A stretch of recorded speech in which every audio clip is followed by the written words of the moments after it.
Hi, I'm Matthew Toringdon with Smart Shield Property Management. In today's video, I'm going to answer the question, how much money can I make with my rental property? It's going to be a little bit of a longer video than our typical videos. We really want to dig into the analysis here. So there are a number of things we're going to talk about. The first thing I want to say is there are 4 or so different ways to really think through the numbers on your rental property. So one of them is monthly cash flow. The other is cap rate or capitalization rate. The third thing is a cash-on-cash return, and the fourth is something called an internal rate of return. Okay, so the first thing I want to talk about here is just the monthly cash flow, because this could be a fairly basic number that we can get to pretty quickly. The first thing we have to think through in your monthly cash flow is all of your operating expenses. So the first thing I want to mention is to make sure that now that you have a rental property, you really need to treat it like a business. And just like any business, your business has income and expenses. So let's talk for a moment about the expenses. There are basically 5 expenses that every property is going to have, and those expenses are management, maintenance, vacancy, taxes, and insurance. Now, if you have a mortgage, it could be that your taxes and insurance are already factored into your mortgage payment through that escrow account.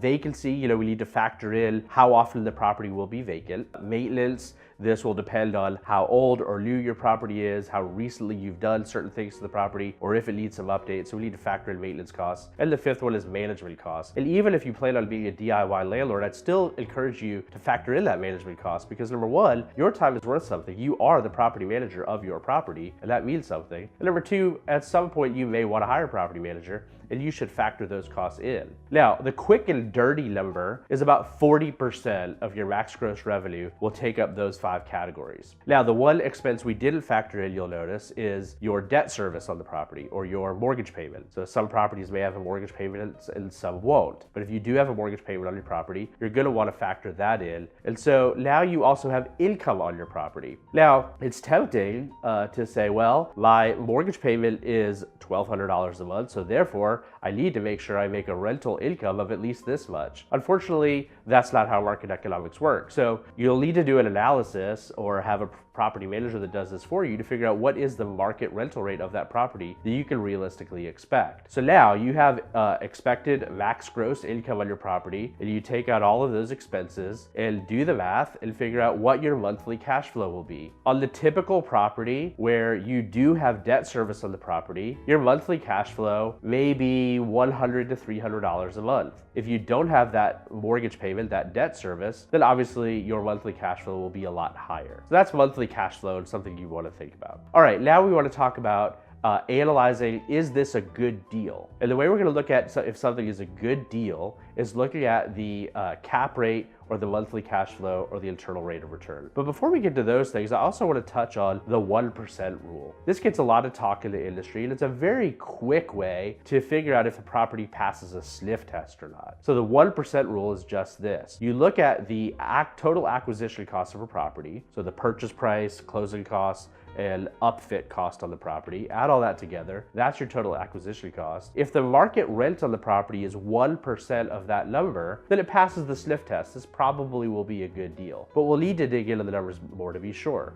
So an example of this would be a $120,000 acquisition and a $1,200 a month rent. That passes the sniff test. Now, that property, depending on market conditions, may or may not be hard to find. There are still lots of good deals that are less than that 1% rule, but will still give you a decent return. So again, this just gives you the initial sniff test, but then we're going to dig in deeper here. So the first way we'll dig in deeper is with the cap rate or the capitalization rate. So very quickly, what the cap rate does is it takes that annual return that we're expecting on the property, not including the debt service, okay? So again, we're gonna go back to our max monthly rent, multiply that times 12 months to get an annual maximum income, factor out our operating expenses, which again, the quick and dirty number on that is 40%. So about 60% of our max gross rent for the year will give us our net operating income. Again, not including debt service. We don't include that in cap rate. So you take that number and divide it by your total acquisition cost to get your cap rate. There are plenty of calculators online and other websites you can go to look at this, and we'll talk about this more on our website as well at smartshieldpropertymanagement.com. So depending on market conditions, a good cap rate may be anywhere between 4 and 10%. So if the market is very good for buyers and there's lots of great deals out there, you can find cap rates that are 8 to 10%, sometimes even higher. In general, the higher the cap rate, the lower the quality of the property. So you can get really high cap rates on properties that may be in undesirable parts of town, or properties that need a lot of work, or may attract tenants that might have a higher eviction rate or vacancy rate. So you want to be a little cautious with those super high cap rates because they can come with some warning flags. So in market conditions where it's more favorable for sellers and it's harder to find a good deal, then cap rates will typically be more like 4 to 6%. But historically, if you can get anything in that kind of 6+ percent, 6 to 8% range, you're getting a good deal overall.